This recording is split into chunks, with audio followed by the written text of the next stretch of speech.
Welcome in, everyone, to another edition of the NFL Bully the board meeting. It is wild card weekend. The playoffs are here. We got a lot to break down. I mean, super wild card weekend. Is that what they call it now, right? Yeah, Super wild card weekend, baby. So we got a lot of efficiency metrics to break down, playoff matchups, QB volatility, you name it. We're going to get into all of it. So stick around for more. bets. Give a damn about a hater when I feel like it. Not today, not today, not today, not tomorrow. Get out my way, please. I'm trying to get paid. Not today, not today.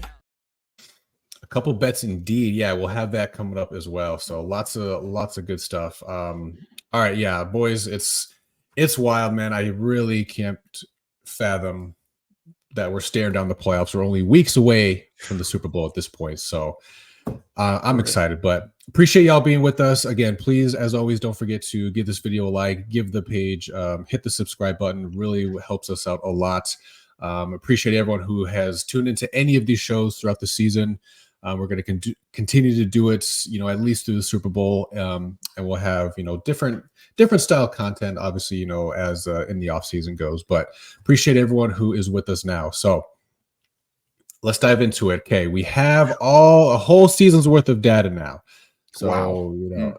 I would love to. I wish I had off the top of my head, like kind of what some of our predictions were, not aside from like team win totals and stuff that we hit from our model. And just kind of juxtapose where we are now and where these teams at. But I got to start, Steve. Let me hit you first, man. So season's over. What is one takeaway or interesting factoid, if you will, from a non-playoff team going into this weekend? This is the end of the era. I mean, we were seeing the change in the guard, and it started. We were talking about the era going Brady retiring last year, Rodgers leaving Green Bay, all these sort of changes we're seeing here. And I think you're going to continue to see that, right? Bill Belichick, what's going to happen with him next year, and the absolute dog water that the Patriots had been for most of the season. But I mean, for me, this is not a shocking. This is not like groundbreaking news, but man, oh man, is the NFL a cruel mistress, right? Because you can have it and then not. And I look at a couple of examples. You look at Mac Jones, right? I mean, this kid came into the league and you thought, okay, Tom who? Who? And we saw exactly what happened with that, but the carousel between him and Bailey Zappi. And then, you look at rookie quarterbacks, right? You have two kids who were absolute studs in the college game with CJ Stroud and Bryce Young.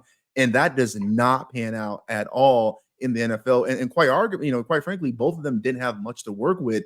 But man, Carolina's been an absolute dumpster fire. We saw in their season finale. So I guess for me, it's just, never take anything for granted. We never talk about, should you draft a quarterback number one? And as a Bears fan, that's the competition we're having right now. Nothing is promised. Nothing is guaranteed. And man, oh man, am I excited for the new wave of the NFL that's going to happen. But I want to take a moment to reflect. That's pretty much all I got, though. Does the new wave include the Bears being good? No. Listen. There's three things you can count on: death, taxes, and the Bears sucking. So, dang. All right. Well, then I guess we have that to continue on then. Yeah, exactly. They're down, I guess. Yeah. Yeah. I mean, I remember one take, Kevin. We said, or I said, like, don't be surprised if New England's good and their offense is like starts really fast, and that combination of Bill O'Brien, that couldn't have been more wrong. Be really interesting to see what happens to New England and Mac Jones, where he ends up going. But hey, shout out to the Vikings for just being our true north of what average is. I feel bad because this team was actually probably with Kirk Cousins was destined to actually go pretty far this season, but obviously with their quarterback carousel and number of injuries there, they've kind of gone through it. But man, they are smack dab in the center, and they were last year. And I mean, shout out to them for just kind of just being the epitome of average. Yeah, for sure, man. And I don't know if this has just been a couple of, or if I'm paying attention to this more. I'm sure there's some data to either support or refute this, but the past 2 years of the amount of quarterbacks that have gotten injured and played games, we did officially break the record, or excuse me, came too short of breaking the record set last year in terms of number of quarterbacks who played an NFL game this year. I mean, to So your point, of like, well, we know last year broke the record, so we know that that was more than average. So to be yeah. two below it, I'm imagining is pretty close up there. But yeah, I mean, quarterback carousel. I mean, just wild stuff at the end of the season, but injury. I Yeah. mean, that's the NFL. It's a fickle beast, and it's kill or be killed. And I mean, I think that's kind of part of it. And injuries play a huge role, um, in handicapping it, but also kind of how teams progress.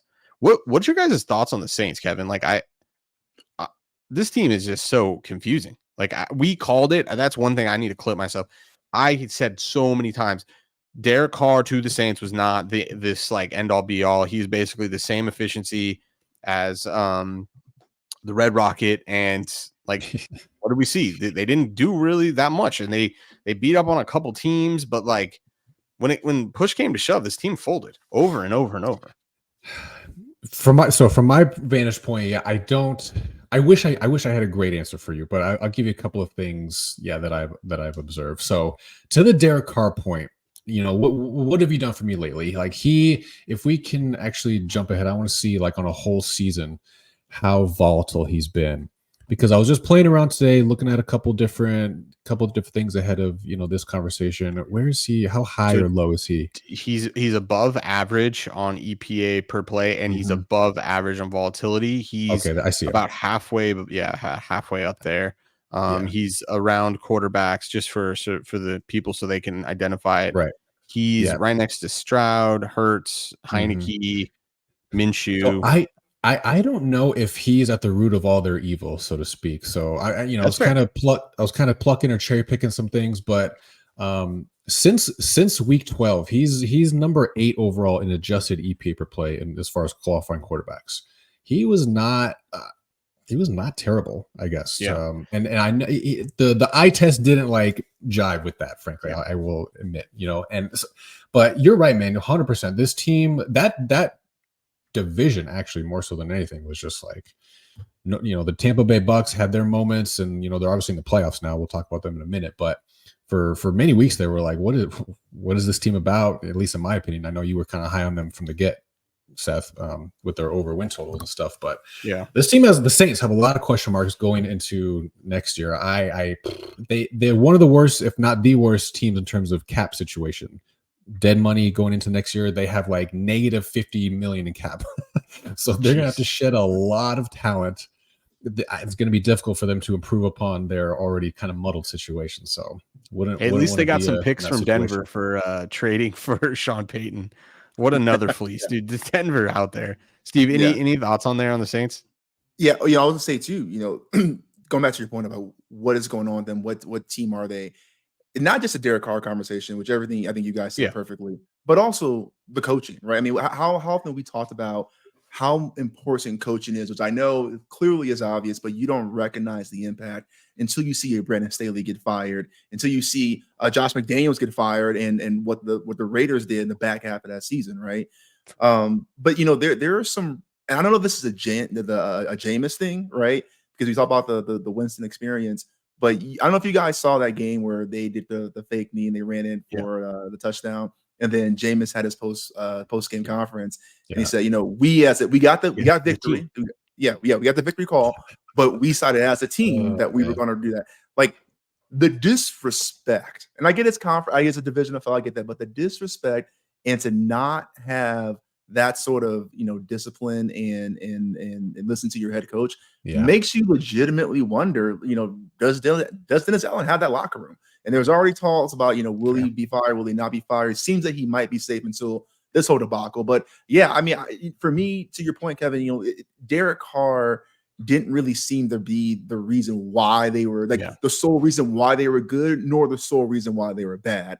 And I just think it comes to a much larger picture, because I couldn't make heads or tails of this team. I really couldn't. Yeah. I mean, and we bet on them a handful of times, and we didn't really have a whole lot of success. I know they covered once. We got an early line against the Bears that the market bought all the way up to, I think, 9.5, and they were in the red zone like 5 times and came away with like no points. I mean, they were just an enigma team. And yeah, I don't necessarily blame Derek Carr either for all of it. And we know there were a couple games that we didn't bet, even though there was EV, because they were like literally down every wide receiver. So I mean, there's nuance, but that was a team I think was like the shoe-in. Like, yeah, Saints, they're gonna go to the Super Bowl, like no problem. They got the easiest schedule. They got Derek Carr, like they got this wide receiver core. Like, no, nothing can happen to us. We're unstoppable. I hear you, man. Well, loser teams can wait till next year, okay? Because baby, we got playoffs. We got playoff teams. So let's take a snapshot of the playoff teams and how they kind of stack up against each other. We're going to get into matchup specific stuff here in a minute, but by most sims, by most talking head predictions, seems like we're on a fast track for a Ravens-Niners Super Bowl, right?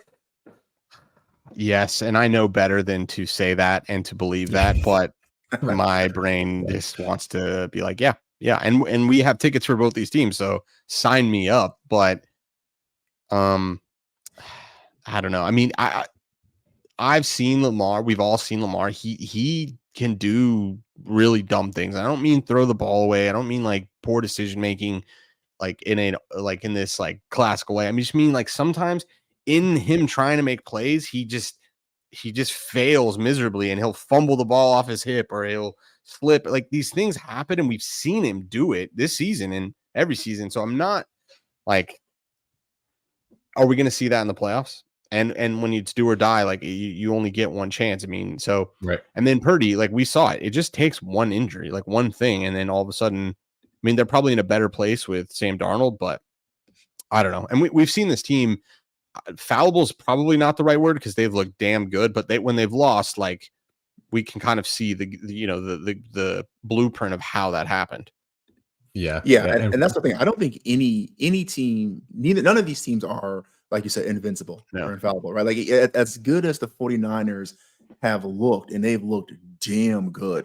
We've also seen the 49ers lose. We saw them going on a 3-game losing streak now, of course, was McCaffrey injury. He wasn't playing 100%. Debo was out, but still, it's playoffs. Everyone's hurt, right? But these teams seem so great until that one key thing goes wrong, and then all of a sudden they're human again. So I guess I want to ask you guys, if we're saying and we're thinking we're going to be part of the talking heads, say, oh, it's going to be Ravens Niners Super Bowl, which legitimately I'm hoping for. Let me give me for the script there, if I may. Let me ask you guys, who do you think has the best shot to win the Super Bowl that's not named Baltimore or San Francisco? LA Rams. LA Rams. I've been saying it. I don't know why I don't listen to myself. I was looking at some sims last weekend. I think I'll probably end up pulling the trigger. I think Kevin already bought some AFC tickets, so good on him. But LA, this team is pretty similar to who they were when they won 2 years ago. They're not that different. We've seen them be able to play with teams like Baltimore. They've beat teams like Cleveland. And then this doesn't count because I think it's a high favorite, the Bills. Like, they're a good team. I'm not sure what to make of them this season. Yeah, my answer is I think it's the Dallas Cowboys. That's a good answer. Shout out. We're double teaming Steve. I don't think it's crazy. I kind of wanted to say the Chiefs, but I think you really have to pay attention to how much they've regressed on the offensive side of the ball. Like, it's material. It's not very material. We've been saying it all season. Yeah, for sure. So you can't count them out. Obviously, they have a shot. What weird fluke shit can happen, but yeah, not my dark horse, if you will. But yeah, I would say the Cowboys, man. I mean, they are, they're clicking. I mean, they have, especially on the offensive side of the ball, some of the more impressive passing and rushing efficiency metrics that you can have in the league. Really, only second to the Niners in a lot of categories. So I think they could. It's our year, boys. It's our year. In all seriousness, let me ask you this, then, Kevin. What is different about this year's Cowboys that makes you think that they can finally put together? Because we say this every year, the Cowboys are good and get into the playoffs. Last year, they were phenomenal statistically wise. Sure enough, Cowboys. So I guess help me drink the Kool-Aid. What about this year makes you feel like something's different? Well, let me give you a cop-out answer first. First reply answer is this year isn't those years, okay? Yeah, true. Where we are, yeah, it's a new leaf. I don't know. So I mean, besides the hand wavy stuff, I mean, I hear you, and I don't know if I'm going to give you an answer to like quell your concerns that you have, or your hatred that you have in your bones for the for the Cowboys here. I just it's legit confusion. That's all. Okay. I don't know, man. I'm not a Cowboys fan, hand up on it, but they seem to be less fluky than they have in years past, and that's not like analytically driven at all, or whatever. But you look at Dak Prescott in particular. Last year, he had a pretty high variance year in terms, like a lot of picks, right? A lot of very extremely volatile. His play in particular, although still more than average relative to what his career has been, and certainly relative to last year, a lot of improvement. So I think you can really point to that as being one of the tangible differences in their chances. If he's right, if he cuts down on the mistakes like he has been all year, hey man, that's a talented team. Like, watch out. Yeah, but he always cuts down on a mistake during the regular season. Let me rephrase that. He plays really well during the regular season, and everything you said is valid. What you said is absolutely valid. It's a Jekyll and Hyde for me. Like there's nothing. There's something about that switch where going into it, that's the reason why the Cowboys are always favorites. Like, yeah, they look damn good. They're a solid team, dominant both sides of the ball. This is their year. Then it's just the Hyde comes out. So, but listen, I'm happy to be wrong. I have no skin in the game. I'm always curious. That's all. Tag me in here, Kevin. I mean, I got two reasons for you. Okay, Let's go. Dak got a new sleep number. All right, first and foremost, so he's clicking on all cylinders. All right, and then number two, baby, no Kellen Moore. You heard of Kellen Moore? He got out of there. That offense been clicking ever since. And I think that's all tongue in cheek. But I think the other thing here, from an analytical standpoint, and I hear you, and I don't want to I'm not going to go dying on this hill, but this whole thing, like the past is predictive of the future. Until it's not, and then all of a sudden they win, and then what do you say? And I grant you, it'll be some new thing like this is our year. It's going to be our year every year. Probably not, but this idea that there's some like curse or some like systematic bias, and maybe that is Dak himself. Maybe he cannot win quote unquote big games. I think that's true until it's not, and then all of a sudden then it's just he overcame whatever it was that team was battling with. And I think, to Kevin's point, they do have the skills on both offense and defense to make a deep run. Will it be their year? Will it happen? I don't know. And I hear you loud and clear, Steve. Like, yes, it's always the same narrative, but I think that narrative changes quickly, right? Because it's what are we talking? 4 games? You got to win 4 games and you're a Super Bowl champ. Mm-hmm. I mean, this team can win 4 games. Will they? I don't know. Yeah, it's a spoiler, no, but yeah, that's cool. That's cool. I like it. Yeah, I mean, I'll take it back to point B or point 1. New sleep number changes everything. Get your sleep right, baby. That I like. Hey, I can roll with that one. Okay. Yeah.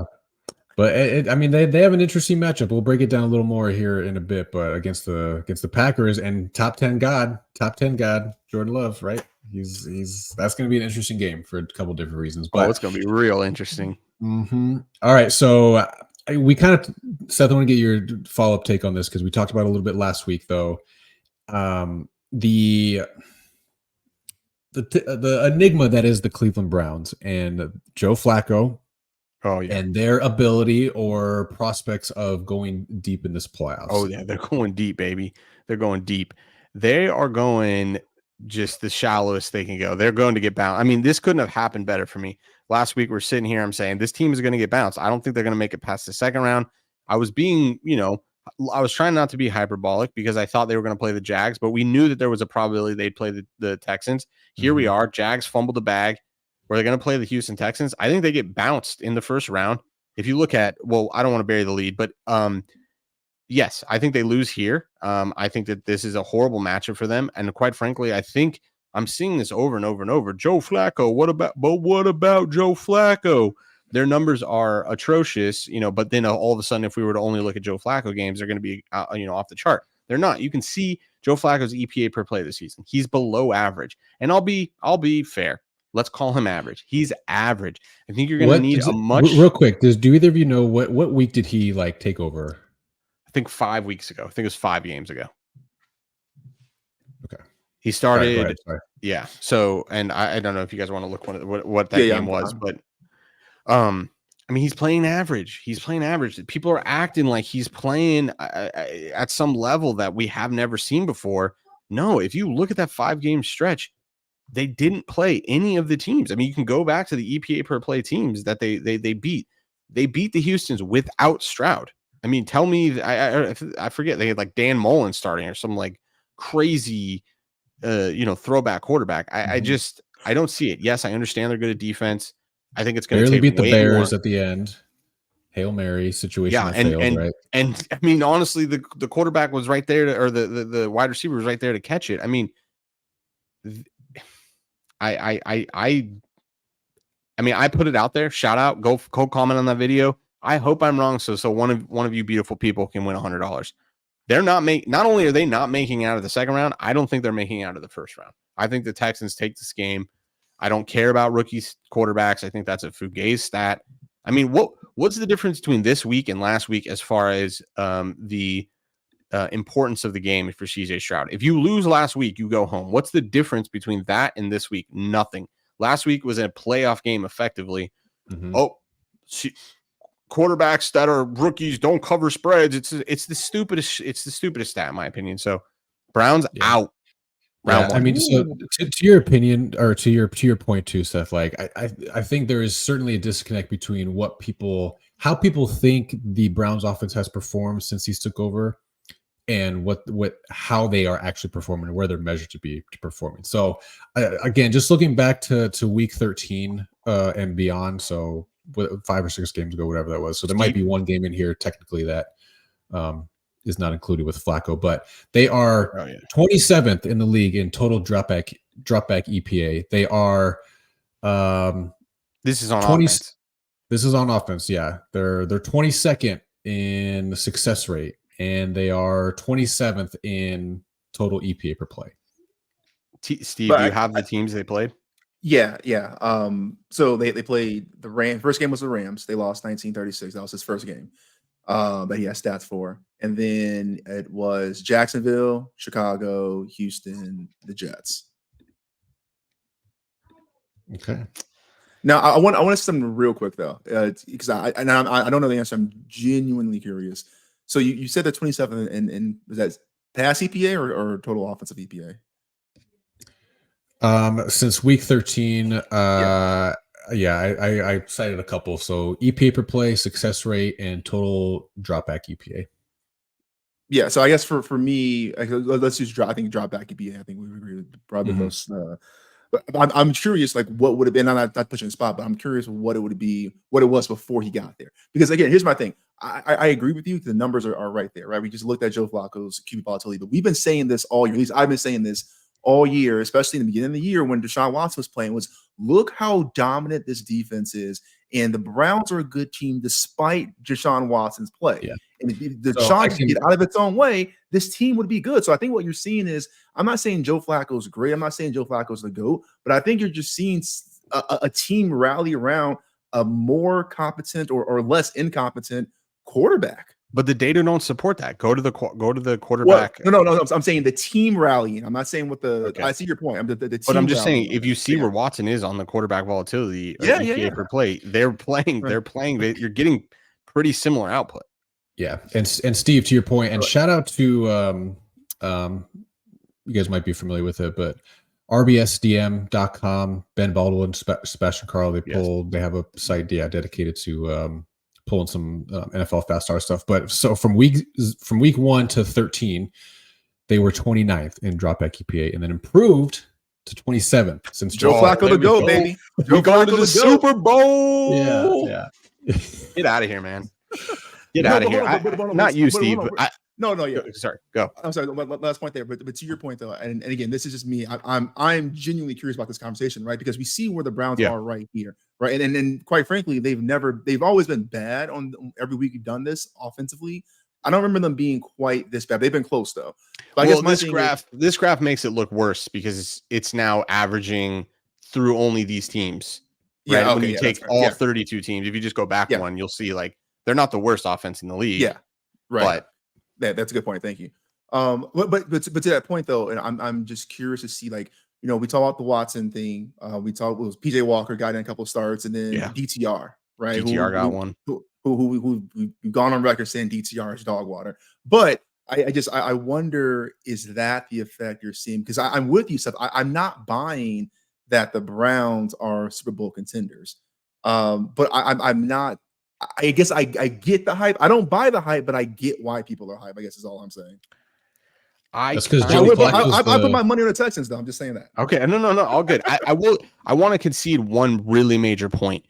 That timing of them locking up their playoff spot and not having to play for anything last week and being able to rest starters for that team that was kind of actually getting pretty beat up is probably a pretty big deal, to be honest. And to your point here about what we're actually seeing from this team, where I think based off this conversation, it sounds like we would all agree that measuring this team is a bit, especially specifically on offense, has been difficult because we're not measuring the same offense each week in and out, right? We're new quarterback, new injury, whatever. So new running backs, yeah. So it's like, okay, that week off where pretty much everybody rested, it seems like you're going to put your best foot forward. And to your point, is that best foot forward, pretty good? We'll call, I don't know how to, they're probably better than average overall. I mean, they're still favored in this game. But I think that is a pretty big deal.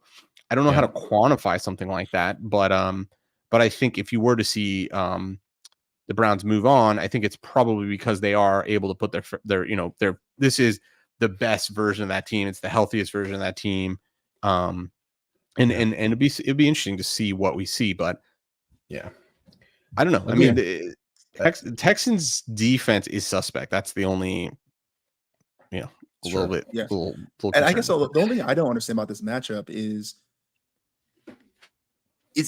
Houston the 2024 version of, let's say, like the Eagles or the Vikings, in the sense that they're doing this really magical thing. They're doing this really good thing where, on paper, in terms of win-loss and, the stats they put up, non-predictive stats they put up, like, this team is good. They're in the playoffs.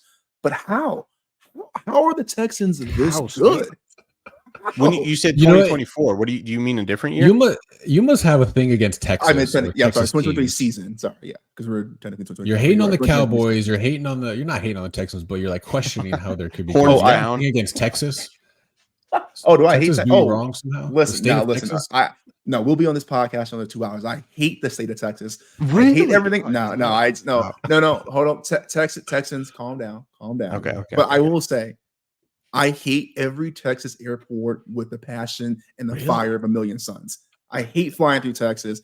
Dallas, Houston Hobby, they all suck. So that's probably just what that's what that is deep down inside. So I'm sorry, Texas. I digress. I want to maybe address that a little bit when we talk about the matchup. And I have one more take or one more team I want to talk about real quick. Then we can get to some matchup stuff. But Operation Fade the Dolphins is in full effect for me. I am basically hedging the shit out of my futures bets. You have a crazy number though. You have plus 2,600 for them to win the Super Bowl, right? I do. That's so much value. I do. Yeah. So I mean, I don't know. I haven't looked at what their current odds are. Maybe 1,000. The current odds are like 1,600, and they show that it's EV at 1,600. So at 2,600. Yeah. So we have good positions for sure, no doubt about it. But I cannot find a mental model or even ARM or any other models that want to support the Dolphins in this one. Yeah, and we're talking about ours. Although, shout out to can I get a shout out to the double dip methodology? It came in clutch here. We were on this podcast. Yeah. I don't think you were on that week, Steve, but we were like, hey, is this the time I bet it via the double dip methodology, Fins to win the AFC East. At that time, it was worth like 90% of its total, 90% of its total value, which was a plus 300 ticket. I'm like, I think I got to cash this thing out and lock up, not only cover both tickets, but lock up profit. And we did it live on the podcast. We cashed one out, and sure enough, boom. Didn't the upside, so to speak, that we kept didn't come in handy, unfortunately, but we didn't lose on that ticket, which is really nice.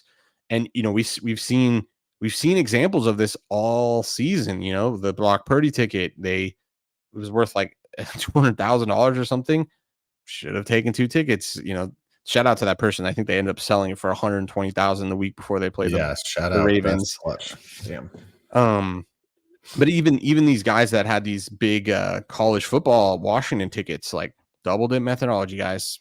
You want, if you bet these big long odds tickets because you want to see big paydays, think long term. If you're lucky enough to be in the position where you're right and you're sitting there with a really valuable ticket, what you learn at that time, unfortunately, is you're kind of put in a really tough position because you either have to sell out and you lose the full upside, or you have to let it ride and you win 0. The double dip methodology, which is taking your unit that you want to bet on it, divide it in 2, and buy 2 tickets at the same price. So if you want to bet $100, you take the $100 and you buy 2. You get 2 tickets for $50 each, and that way, if you end up being right, you can cash the $50 one of the $50 bets out for 5, 10x, and you made a bunch of money. But your other ticket, you can let it ride and get that upside, but you already made some money and you locked up a lot of profit. So just shout out to all the degenerates out there, because I know you all been making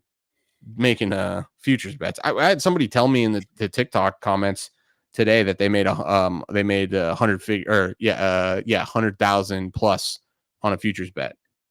Oh, shout out. I'm sure. Yeah, shout out to them. I asked them for their Schedule C because I'd like to verify. So we'll see if we see that. I got a sneaking feeling we're not going to end up seeing that. Does the IRS have a TikTok account? You could tag them in the comments. Yeah.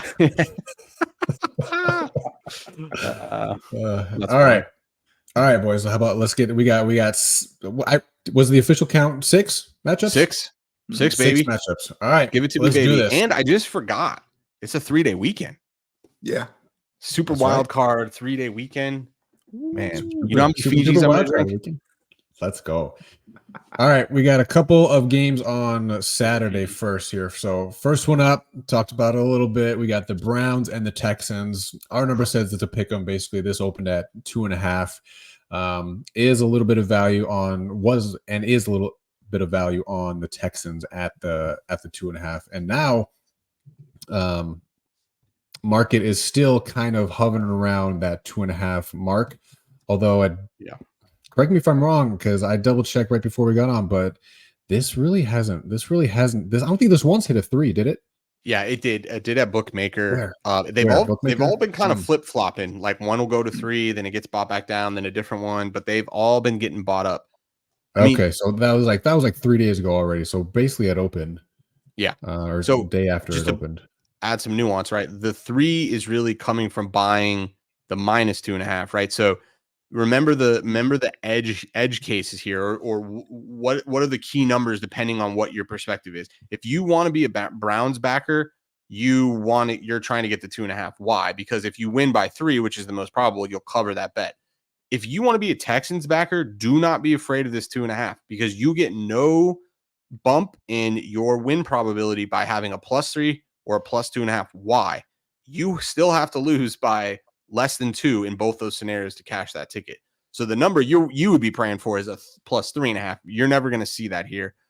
I'm going to go bold here. I think this thing closes maybe at a pick 'em, but probably a +1.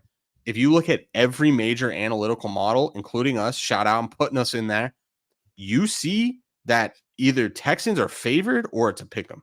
So I think you're going to see heavy mature money here coming on Texans in the next couple of days. And I think this thing closes at +1. I don't think we're going to see it truly flip. I wouldn't be surprised.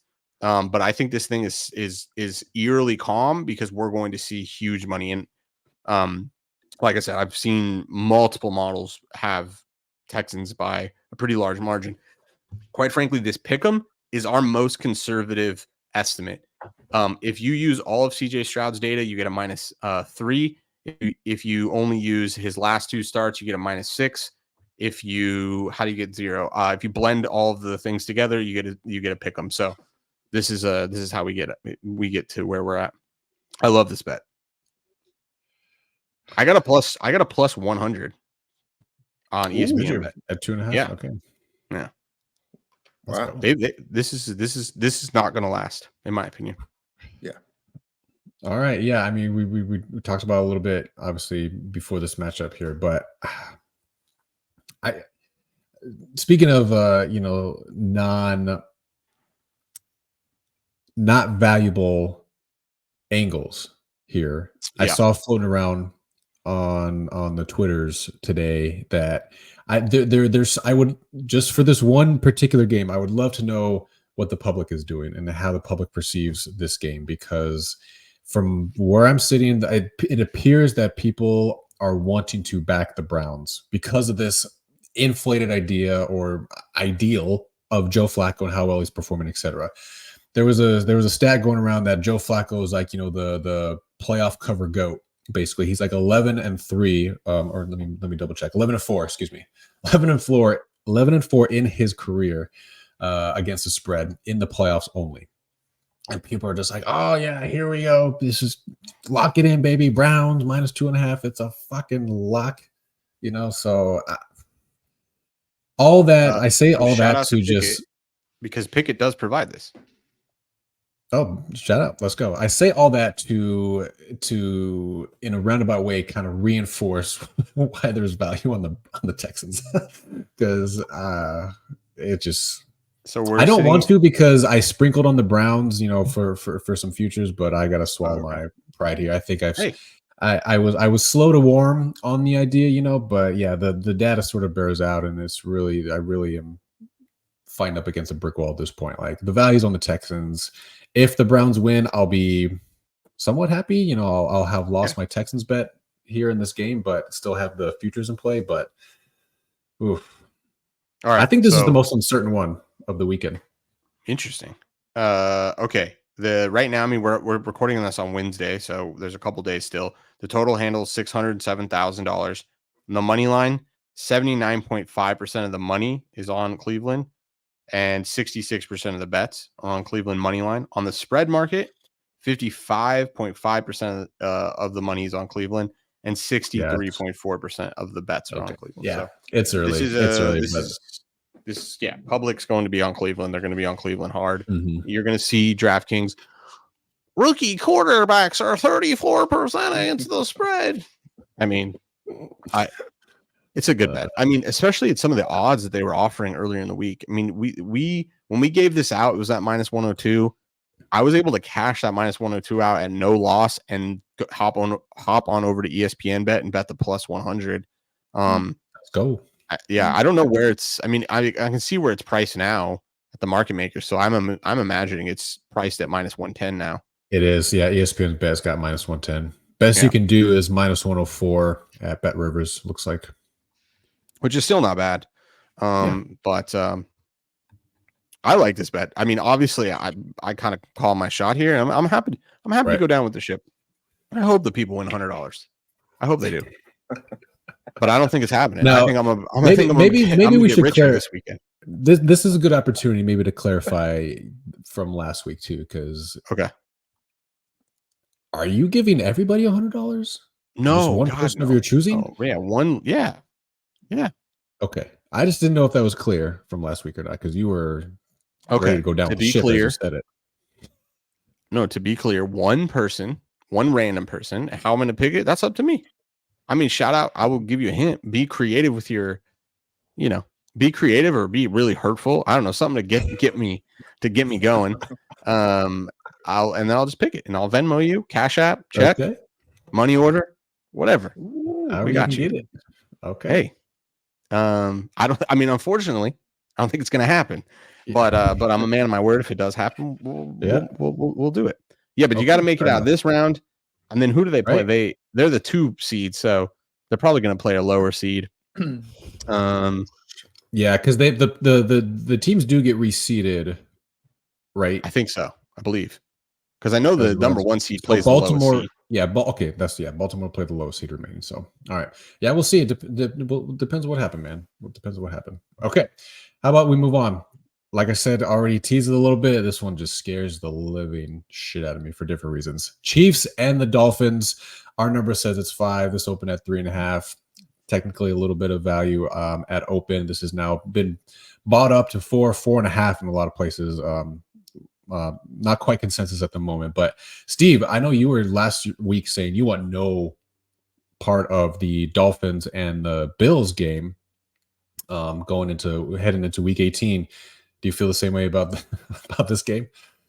Yeah, I mean, I really don't know what to make of the Chiefs, if I'm being quite honest. I mean, we've talked all year about how it's not really the offense, it's the defense and this and that. But you're getting to the point where this offense is really starting to show the same cyclical issues, drop passes, mental mistakes, in the clutch moments. So, yes, Mahomes is a beast. Kelsey is a beast, but they can only do so much. And so on the other side, we've seen again, Miami just struggles to win against good teams, with the exception of Dallas, which is not really an exception.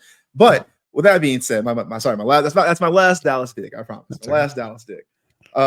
Yeah, man, I'm glad. I'm glad not because I want to bet. I'm glad that the model does show at this thing. There's really no value at the spread here of 3.5, because this to me is a coin flip game. When I think of coin flip games, I think of anything around the 3. Now, if you go through the 3, clearly it'd be a much more EV, of course. But I don't know. I really don't know what to make of this team. I'm struggling, to your point, Seth, earlier. I was hovering over that cash out for one of the double dips for the Dolphins, because I really do see them losing this game.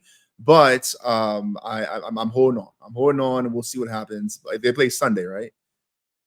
No, this is a Saturday night game. It's a Saturday game. This is the Peacock game where I'm going to have to buy Okay. Peacock unless I can bum one of your guys' logins. Oh, this is the Peacock. Yeah, this is the Peacock game. We need to do a bonus episode of just like all the shit we hate. I got so many rants just built up here. This is one of this grinds my gears. One grinds my gears too, but this is my Thanos moment. I think this is the last app I don't have. I think once I get Peacock, I can watch legitimately every game. Like I'm unstoppable. Like you can't throw anything. Well, actually, there is the one unconquerable, but RIP, the Pac-12 network. Yeah. That solved itself, baby. But hey, you know what? Maybe this was by design. I think I don't know if Peacock got to choose it or not, but Roger Goodell giving them this game and making all the Swifties having to buy Peacock to maybe tune into this game and catch one of the best business moves maybe of all time. Shout out. How much do you think you're going to make? What is it? Admittedly, I am kind of a Swiftie, but I'll buy Peacock. So you have to buy Peacock. You're not going to watch a playoff game with two really good. Like this is. They probably won't even offer you a free trial. Actually, that's all I'm ready to say. Can you just do like a trial and it's canceled? No, I guess my one, and not to go on a tangent, but I am genuinely wondering though. So NFL tickets on YouTube TV this year, but if you're a restaurant, you still get it through Direct TV. It's because you're a commercial, not residential. Yeah, I'm wondering, how are they going to do this? Right. I gotta imagine there's some backdoor for commercials, but I don't know that for a fact at all. So. Well, once I get this Peacock membership, I will literally own all of the TV channels. So I'll let you know what I learned. All right. Winter Vortex, though. Oh, that's right. Weather, a huge factor in this game. Big. Oh, good call. I saw today possible up to or as low as -8 wind chill. Oof. Can Dolphins survive in that weather? Well, these days they can't survive in any weather, but this is I don't know. I mean, the weather stuff, we don't incorporate it for spreads. I know it is a big thing to do with totals. But the thing is, Miami can run the ball. Like Miami can run the ball. Mostert back too, which all indications are they will get him back at the moment, which will be a boom, which will be a big thing. In that type of weather, though, the what gets affected the most is passing efficiency. So quarterback's ability to grip, receivers' ability to catch, etc.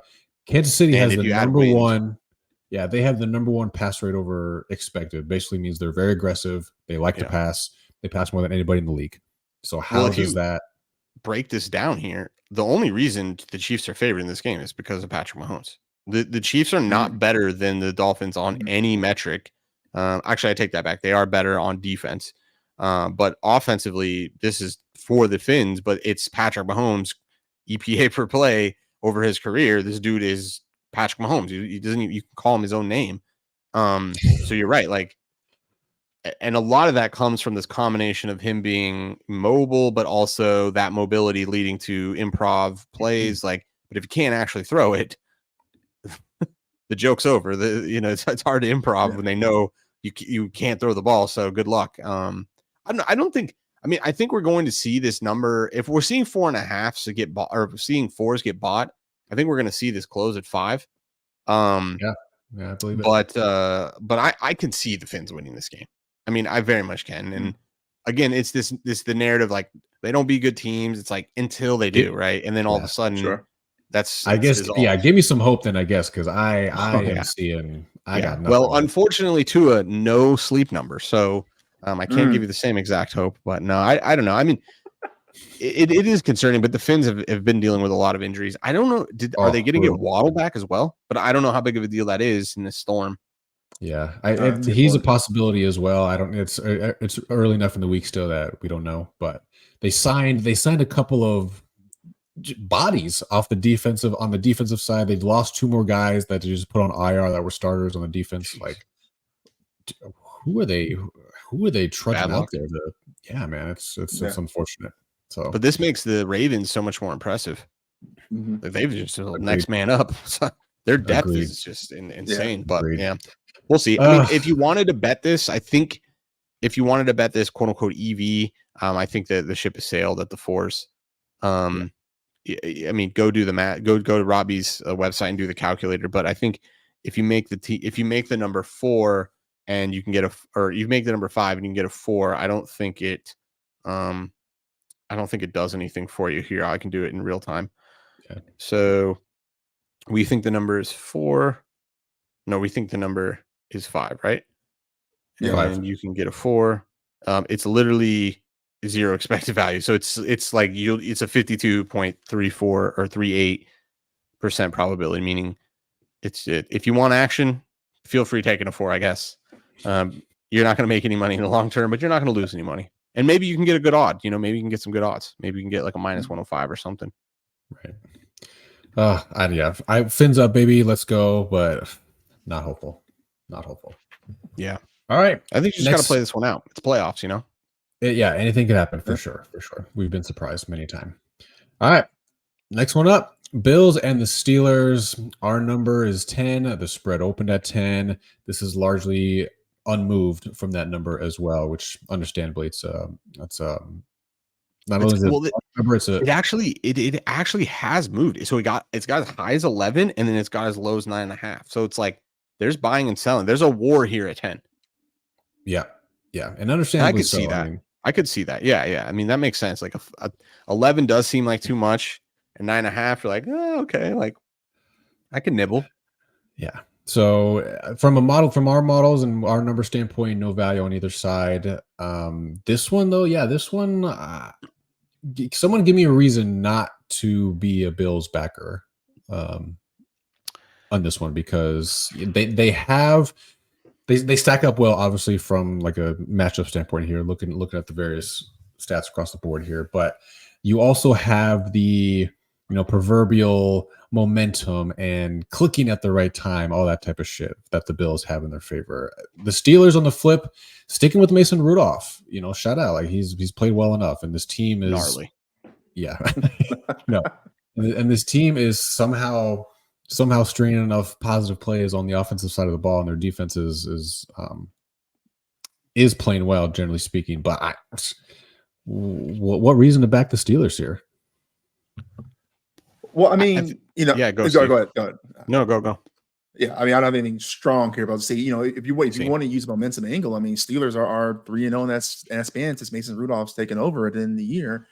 So it's one of those things where coaching, I think to me it comes down to coaching. I think that's the only thing I can give you why I'd be comfortable backing a double-digit spread here. I mean, again, we always talk about double-digit spreads, NFL, this and that, and how hard it can be. But Mike Tomlin does not have losing seasons. That doesn't mean he's going to go and cover a 10 here, but I say he somehow has figured out how to take this team, who looked absolutely abysmal to start the season. Yes, they fired Matt Canada.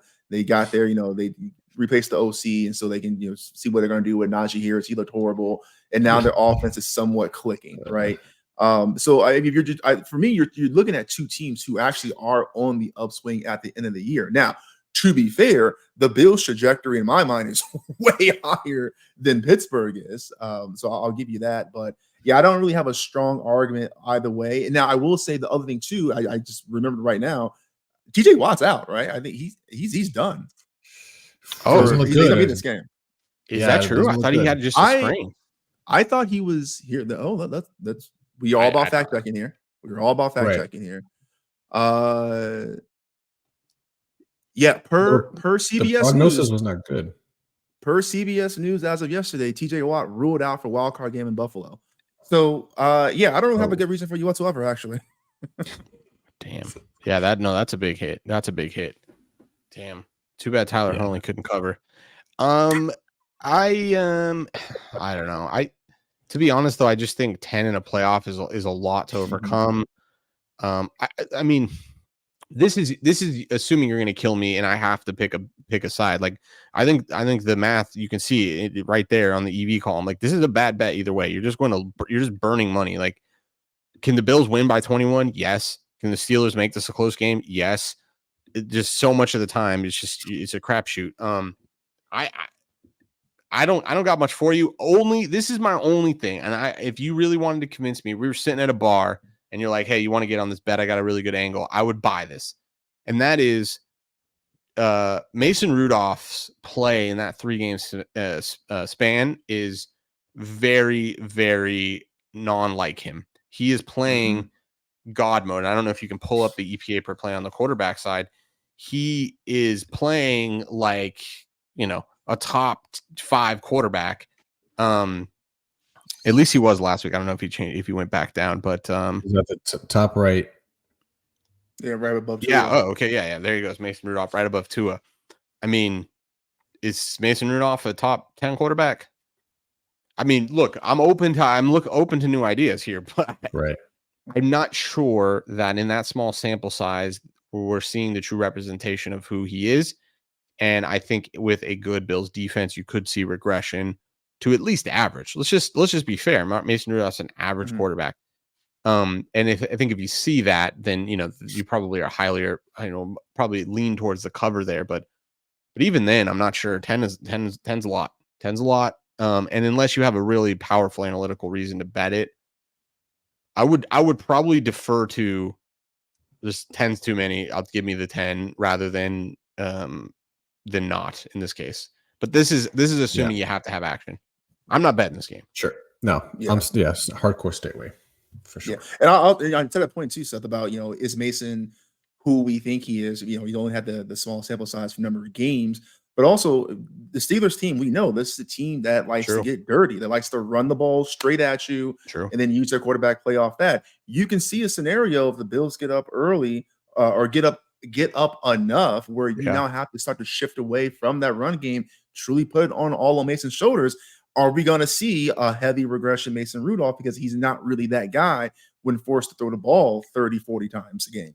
Yeah, and in that Ravens game, which wasn't full starters, that came down to 3 plays and one basically explosive.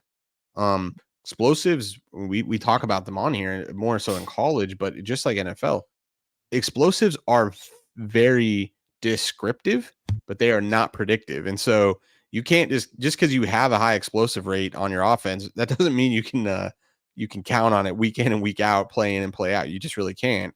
So are they lucky enough to be able to get that, explosive play that basically was the only reason they won against a bunch of backups in Baltimore. So I don't this one we're going to hear it all week. Like it's just going to be narrative based betting.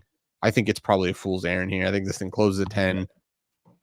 Books are laughing all day with their super balanced handles.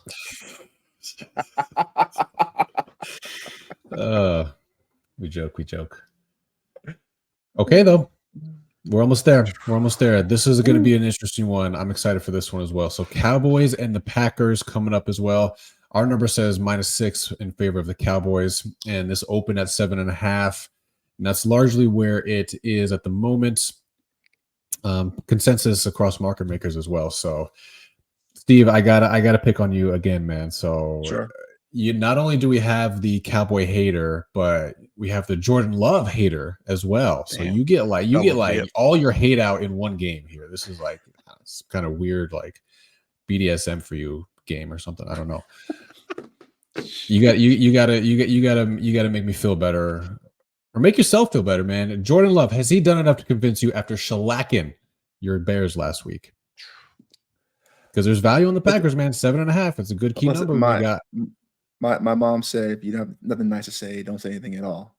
So go ahead, Seth. You can take this one. Okay. No, listen, no, I will say real quick. This is the one time playoff football is a time where I will make an exception and be not necessarily an emotional better, but an emotional non-better. This to me is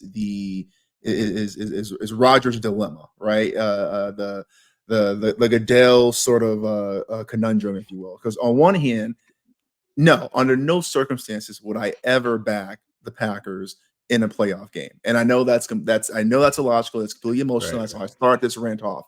On the other hand, I do not believe the Cowboys have any sort of they don't have any trust in my system that they can cover a game, let alone or win a game, let alone cover a game.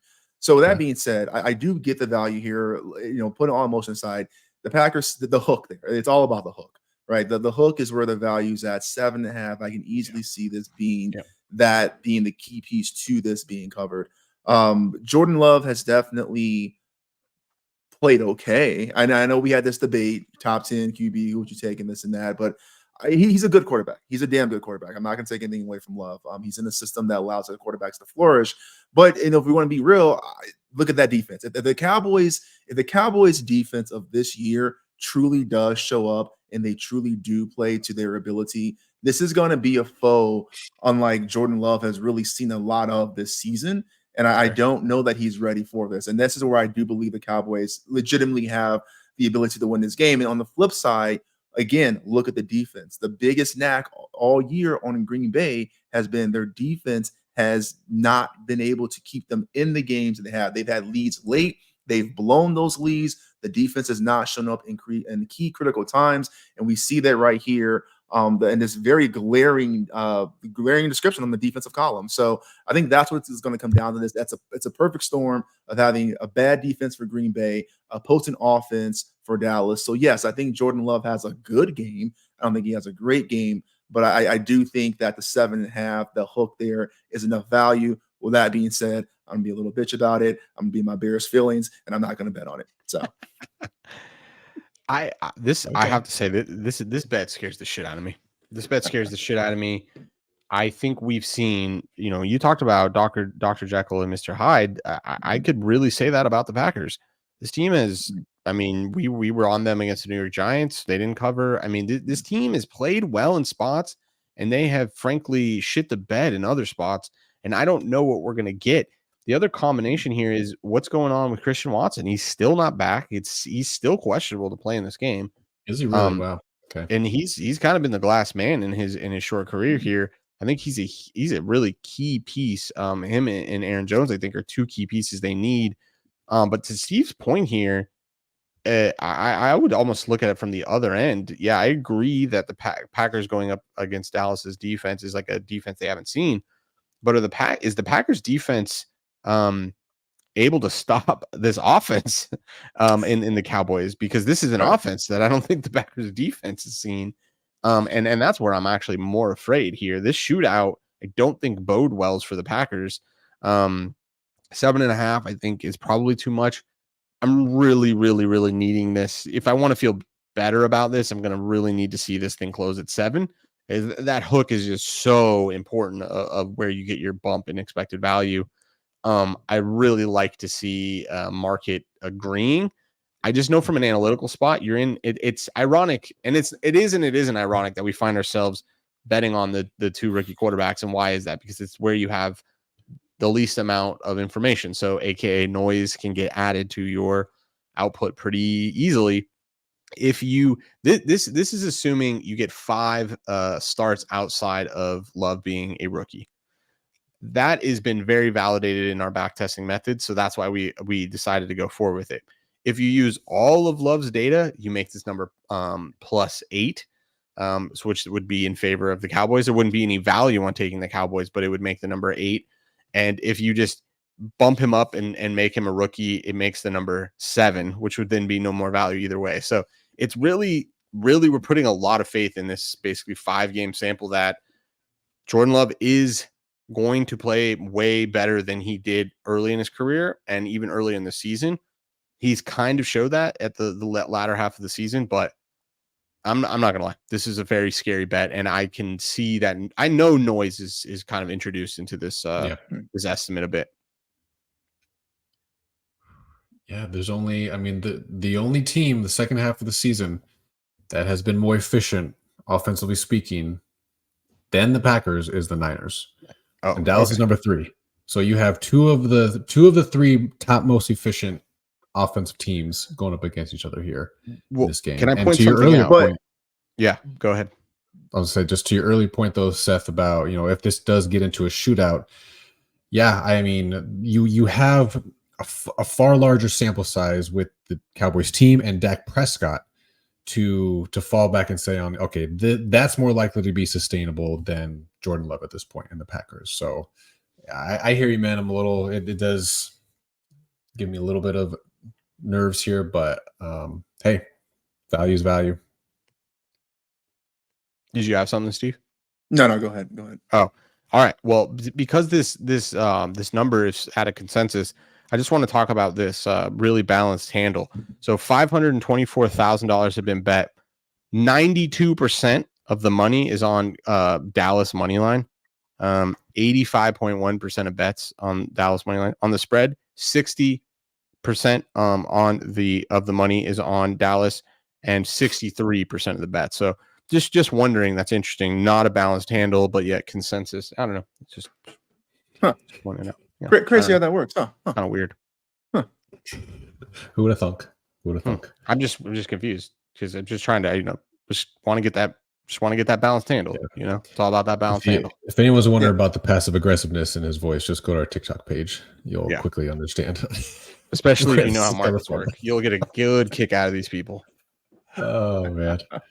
Okay, I think in terms of storylines, this one takes the cake for me this week. This one's super exciting. So Lions and the Rams, our number says -4 in favor of Detroit, and this opened at 3, and again at the moment is settling at 3 as well. So no value from a modeling standpoint at this point in time, but yeah, man. Matt Stafford going back to Detroit. This is so crazy. Right? Like script writers got this one right. Yeah, they killed this one. Shout out to them. I hope it's scripted because we need to get these guys an Emmy, man. Yeah, no doubt. This is gold. And like I think it's going to be a good game. Combine like the story, but like this is I think going to be a really good game. Did you guys hear? I haven't had a chance to verify it that they banned Stafford jerseys. I did not hear that. Yeah, because Stafford's wife had make a comment about it. That's crazy. How could you even That seems silly. Hey, silly, but also I love it. It's the most petty thing ever. No, get that out of here. He ain't in the Lions no more. You living in the past. I guess that's true. Throw that shit in the trash. Right.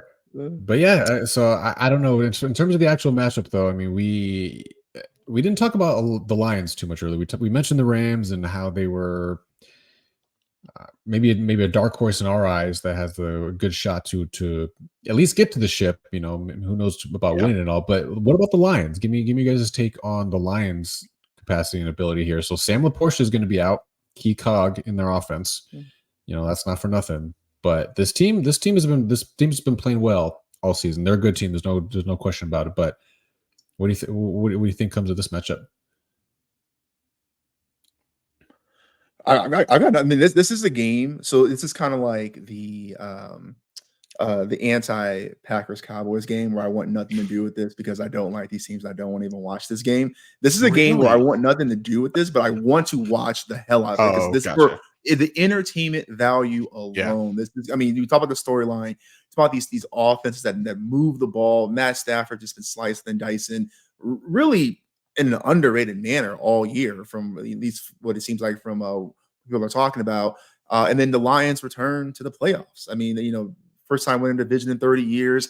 Now they're Right. back in the playoffs. I just watched the Barry Sanders doc a few days ago. So this is all perfect timing. Script writers, A+. The connection with Netflix dropping the Barry Sanders documentary, mwah, chef's kiss.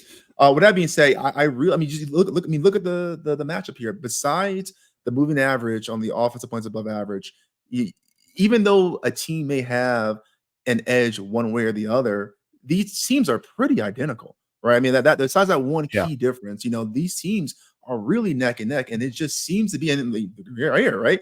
Yeah. Rams, Lions, right next to each other. So, I mean, this is going to be a game I expect to keep going back and forth, and I'm going to have a hell of a time watching it. But for the life of me, I cannot make a reason one way or the other why I personally would feel confident in either team winning. So that's kind of what I said. I would just say one thing real quick, though, because we missed a golden opportunity last week, and this is on me. I apologize. The Rams 49ers.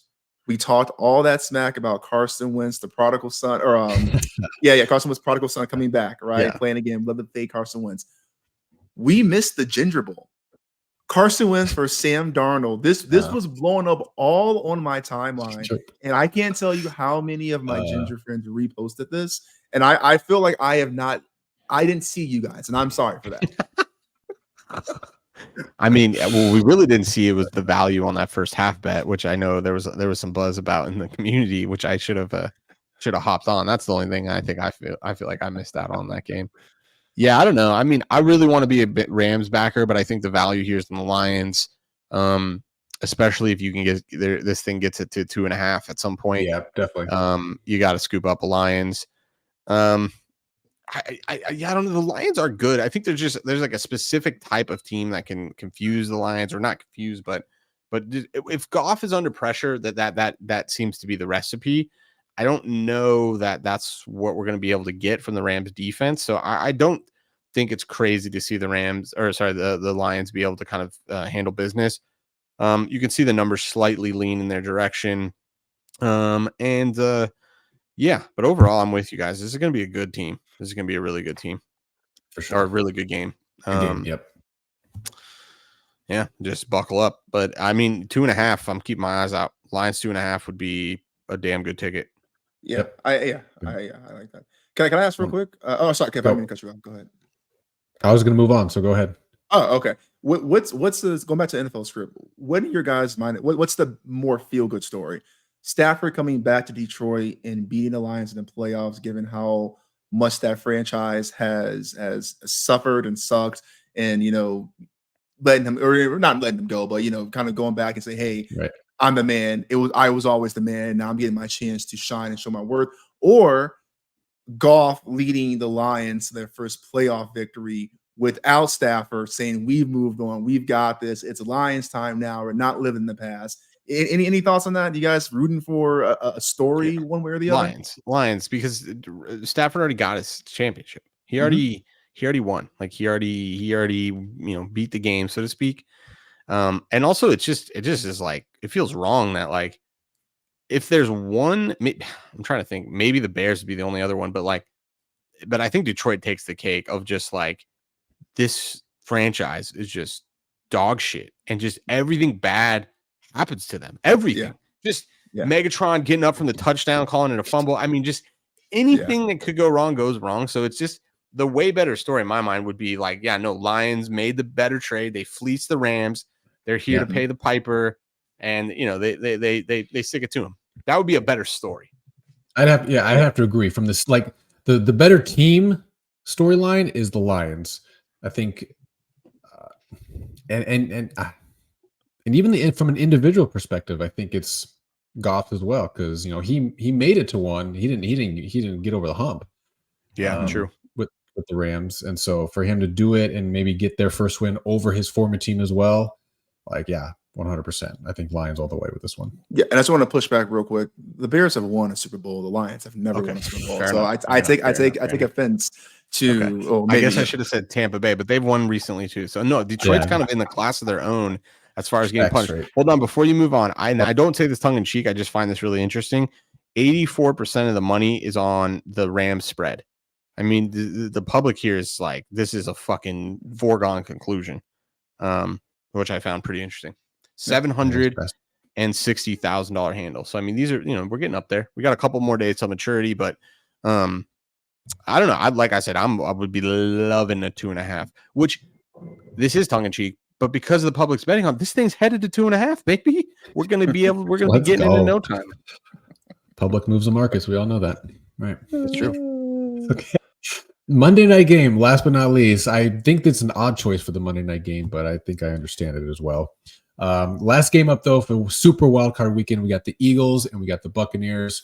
Our number says the Eagles by 3, and this opened at 2.5. Has been bought up by at least a half point at the moment, so was a little bit of value on the Eagles at that point. But what are you guys' thoughts on this one? Because talk about limping in to the playoffs are the Eagles.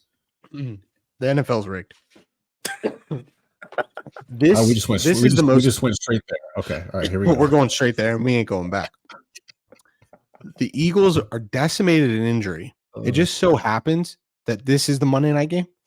You know how big of a deal it is to get a whole 2 extra days to rest up. I mean, AJ Brown went down in that game. Devontae's injured. They got a number of guys on defense.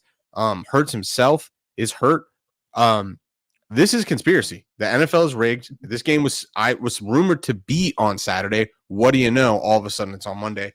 I think. No, I say that tongue in cheek. It's obviously not rigged, but I that is a huge angle here because I think this team is sliding, just like you said, Kevin. And you add insult to injury, literally. If they would have had to play on Saturday, this could have been a very scary result. I don't know how big of a deal the 2 days are. I know that it is a big deal. And all I can say is last week I ran Sims. There was a bunch of value on Buccaneers plus 6,600 to win the NFC. I scooped them up, baby. Ooh. Good for you. Yeah. Okay. I'm So nibbling. even with the 2 days extra of rest, maybe that gives Hurts his finger right, or maybe AJ Brown can tough it out. Who knows? But I mean, I know what our number says. It puts it out obviously, but I think if you are only using mental models here, the fact that the Bucs are only catching 3 points, even though they're at home, right? Even though they're at home hosting a playoff game, right? It's interesting to me because we talked about this team earlier.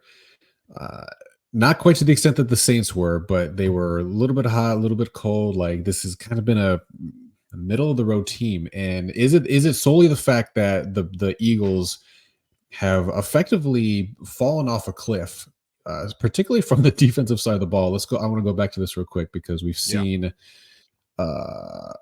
we've seen them slowly but surely trickle their way into the quadrant of woe for defensive efficiency. If you go to the one slide over, you can see like how they compare defensively, pass and run, to the whole league.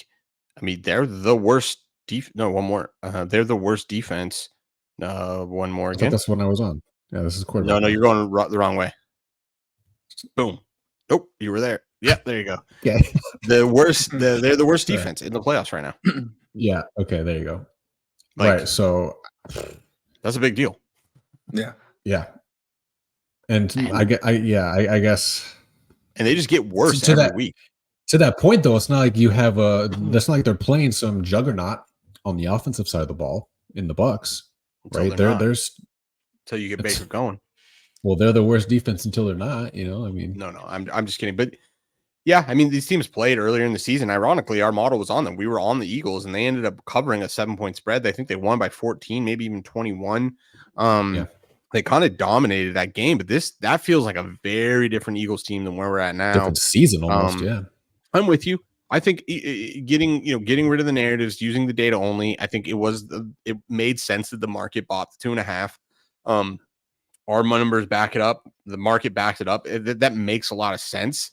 But I'm not that shocked that this number is a field goal. Like if you take into account what the Eagles have shown in the last couple of weeks, I could argue that maybe there's an angle that maybe the Bucs are the play.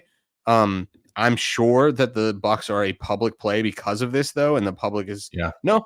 I'm actually eating my words. 57% right now of the spread money is on the Eagles. A total handle only of 300 $1,000. So people aren't really thinking about this game too much. I don't know. I'm just thankful that we usually use a threshold of 4.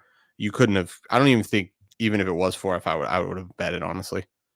Yeah, I mean, fool me once, shame on you. Fool me twice, right? I mean, this Eagles team, and we saw that. Obviously, we had them against the Giants, and we had them again last week, and we saw just the absolute debacle. Now, last week you can put injury in there. That's totally fair. But even before that, this team was getting shellacked from the first quarter. From the kickoff, this team was getting beaten like an inferior team against the Tyrod Taylor led Giants. And I can't, and I'm not saying it's fair to compare one game to one game, but I can't imagine a team that's on this slide and struggling with the Giants is going to all of a sudden be able to handle the Buccaneers. Who, to your point, Kev, I don't figure them an elite team by any means, but they're a good team. They're a good team, and they're better than the Giants. So there's something going on with the Eagles in this 3-4 game slide they've been on right now, and I don't know how to explain it. I haven't spiced data up to quantify it, but it's not good. We all can agree it's objectively not good. And so this is one where I am so glad that it. We talked about this all year, this year and last year, about how you just kind of trust yourself, trust the model, trust the process. Even though games feel gross, you put it down and you ride with it. This would be one where I would seriously have to debate. Like, I think I'm going to sit this one out because I can't trust these numbers is the team that's going to suit up on Sunday, given the dramatic turnaround the last month we've seen. Now, I will give you one reason why the Buccaneers will absolutely cover this game. One reason, and I'm not sure if you guys have seen this already, but there's this this picture going around from the Bucs practice. Let me show you real quick. It is. Oh my God, I think I know what you're gonna say. I don't know. What this is. What? Yeah. Baker Mayfield's a Zen boy. Baker's got Zens in his pockets during practice.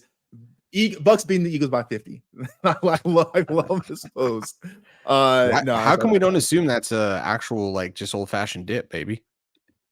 Ooh, a classic man. Baker's old fashioned, baby. I don't know. I emotionally want to be a Tampa Bay backer, but I'm a Tampa Bay backer in that I have those futures. And look, my play here is I double dipped. I have 2 tickets. I basically they were mispriced because they were not pricing in that they were probably going to win against Carolina. So this ticket's already worth 3 times less than what I got. Like, and it just because you just eliminated more than half the league because they went to the playoffs. And then I think if they just beat this one team, the Eagles, like this is going to be worth a little bit of money. And I'll just nibble, I'll just cash one out and then see what happens at happening. I don't really think the Bucs can win the NFC. But if they go on a run here, who knows? I'll be the driver's seat. You'll be good. All right. So those are the matchups. We were talking about this. Yeah, we were talking about this after the weekend played out. But going into week 18, we talked about the uncertainty, particularly not only with starting quarterbacks, but with starters in general. Like, how long were some of these guys going to play? What's going to be the gamesmanship going to go on? And I think it's obvious, our model in particular, and probably a lot of others out there, had a hard time quantifying or understanding what that was going to look like. And the model had a bad weekend, frankly. We went 1-3 here. So I don't know. Was Seth or Steve, would you have any other takeaways other than, week 18 is a little more of a finicky beast than anything? Tough to bet. And the Eagles the one that I feel the worst about. And it's because I didn't feel like I bought what I thought I was going to get, or I got something that I didn't realize I was buying. I'm okay with the Ravens. We saw CLV. We identified the 3.5 was too much. It closed at 3. Seahawks, there was a 2.5. It didn't last long. We got it. It moved back to 3. Lions, actually, market went against us. They were wrong. Happy to see that. But the Eagles here, we ended up betting a 5.5, and it closed at 5.5. If I'm not mistaken. But we didn't get that team. I mean, we didn't even get a full first half from Hurts. So that's where I'm pretty disappointed in myself. I think I hope this is the cheapest lesson. This is the cheapest week 18 that I'm gonna bet in the future when we're betting even more. it's you protect your chickens. Like, it probably doesn't make a lot of sense to be betting into week 18 unless you're 100% certain that you're going to get what you think you're going to get from these teams. Yeah, but, I go back and I look at this, and I completely agree with your initial assessment stuff. The Eagles are the ones that I feel that makes me feel dirty, right? Because this is the one where we talked all week about, you got the cautions of going to week 18, who has something to play for, who doesn't, etc. But we knew that, the biggest question mark was the Lions, right? Because the Lions are already locked their seat up, or sorry, the Lions are already at clinched their seat, and they won the North.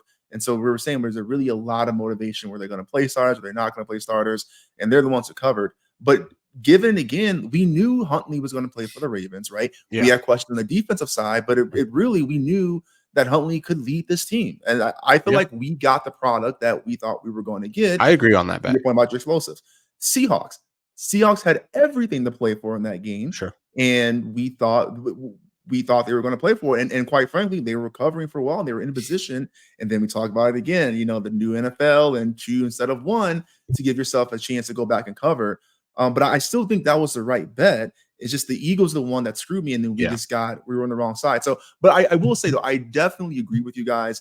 Week 18 is ugly. And I definitely think there's a well-deserved conversation around which games to maybe, I don't say cherry pick, but honestly cherry pick if there are legitimate things that are going to make the team that's suiting up on that game different than what's in the model. But with that being said, I feel like this is one of those tough weeks. And we had a couple weeks ago, right, where it's like these are damn good bets. They just didn't fall our way. I feel about this week, except for the Eagles. The Eagles, I have no explanation for. I won't try to defend that. I don't know about you with the Lions. I mean, I was listening to Dan Campbell interview. He's like, we're going full octane. Like when they were acting, like, so I was like, okay, yeah, let's go, baby. To your point, though, obviously we didn't know what that meant, but like, give me some full octane, baby. Right. All right. So that's what was. We don't have as many games, boys, but we still got value. It doesn't matter. This so is what will be. Yeah, we got 2 plays officially at the moment. We talked about a couple of others that might be on the watch list. So the 2 that we have right now are Packers plus 7.5, and then we have Houston plus 2.5. We got that at plus 100 though, which does increase the EV there, and would be more than just the 2.6 that you see there because that assumes at minus 110. So 2 officially. I'm fascinated to see how this weekend goes. All games should be good, maybe with the exception of one. There's probably gonna be at least one clunker. I predict it's gonna be the Bills and the Steelers game. I think the Bills are gonna run them out. But other than that, I'm expecting good games. So I don't know. Any last takeaways for you guys for the card or otherwise? I'm really looking to angle Lions live if we get a Rams drive, whatever the live line is. It's assuming they score a touchdown or even a field goal, you're going to be able to get a 2.5. I think it makes it a pretty good bet. So I'm going to be eyeing that. I hope I'm wrong. I think the Packers they lose by 17. Yeah. Like, I think this is the Cowboys' year, baby. And maybe not their year, but it's at least their week. Their round, yeah. Yeah, like I will concede that. I will concede that. This is the Cowboys round. I can get behind that. Yeah, like it just, I don't know. It's because I'm like, I have haunts of Jordan Love looking just horrible. And this season, now he's played very different the second half of the season. But then it's like, are we going to have Christian Watson? I think that, although they didn't have Christian Watson last week, they haven't had him for several games. Yeah, I think, but they have had Aaron Jones, and Aaron Jones for all. There's no reason he won't be in this game, so I think that is important. I've just seen what the Cowboys can do, and it seems like they're only slowed down by really good defenses. And can the Packers actually provide that? I'm not really. Yeah, I guess I'm saying like I'm skittish about Love, but it's really the defense that I'm worried. Like, can they slow them down at all? Because I don't know that I can see Jordan Love winning in a shootout here. Yeah, that's where I just love. And every time I say I love it, the bet pretty much loses. But I just love that. Say it. Well, no, I'm saying it. I'm going down with the ship. I gotta be right once. broken clock's right twice a day. I just love it. I think people are not taking a deeper look at what the Browns have actually put on the field. I don't think they're taking a deeper look at what it is you're actually getting from Flacco. And I think that if we did get in a shootout, I do think this favors the Texans. God bless. God bless. CJ Stroud's the man, baby. Rookie of the year. OH. Oh. Or maybe is it bad juju that Michigan won the national championship? That's fair. Yeah. Nah, we're grasping now. We're grasping, boys. Okay. All right. Super wildcard weekend is ahead of us. Yeah. So Saturday and Sunday and Monday, 3 days of game still. Yeah. Very gonna be exciting. So I'm looking forward to it. Good stuff. Good stuff as always, boys. So appreciate everyone who's hanging out with us and who watched it. We'll be back after the wildcard weekend. You know, who knows? Hopefully our model can identify some value going into the divisional round, but win or lose, we'll be back. We'll be breaking down some more games, breaking down some more teams. So appreciate everyone hanging out with us. Shout out Good Nick night. Saban. Good luck. Shout out to the GOAT, baby. Yeah. See you, Nick Saban.